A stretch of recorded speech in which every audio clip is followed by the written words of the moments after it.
बिस्मिल्लाहिर्रहमानिर्रहीम। नाज़रीन करम, हालिया दिनों में सोशल मीडिया पर कुछ शरपसंद अनासर ने मेरे और मेरे चंद दोस्तों के खिलाफ इंतशारी मवाद फैलाकर अपने शजरा नस्ब की अक्कासी की है। मैं इस बात में नहीं जाना चाहता वो कौन लोग थे।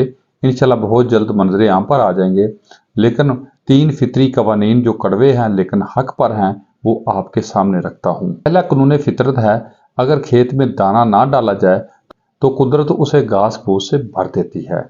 इसी तरह अगर दिमाग को अच्छी फिक्रों से ना भरा जाए तो कज फिक्री इसे अपना मस्कन बना लेती है, यानी उसमें सिर्फ उल्टे सीधे ख्यालात आते हैं और वो शैतान का घर बन जाता है। इसीलिए मुस्बत सोचें, अच्छा सोचें।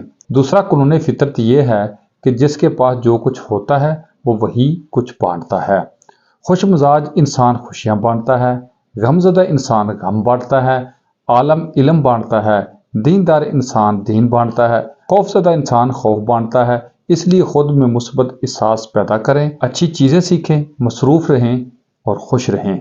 तीसरा कानून फितरत है, आपको ज़िंदगी में जो कुछ भी हासिल हुआ है उसे हज़म करना सीखें। इसलिए कि खाना हज़म ना होने पर बीमारियां पैदा होती हैं, मालो सरवत हज़म ना होने की वजह से रियाकारी बढ़ती है, बात ना हज़म होने पर चुगली और गीबत बढ़ती है, तारीफ हज़म ना होने पर गुरूर में इजाफा होता है, गम हज़म ना होने की सूरत में मायूसी बढ़ती है।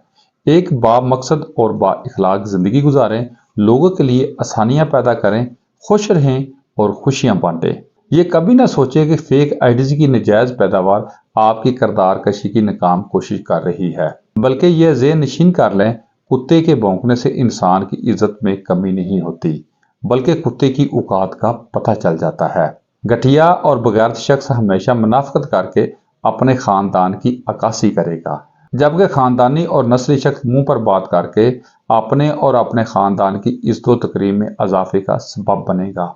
आखिर में मैं अपने दोस्तों से फिर वही गुजारिश करूंगा कि जिसकी नस्ल का ही पता नहीं उसके साथ उलझने से अपना वक्त ज़ाया ना करें, ताकि अपने किरदार और अफकार से लोगों के दिल जीत कर खुशियां बांटे और लोगों के लिए आसानियां पैदा करें। बहुत शुक्रिया।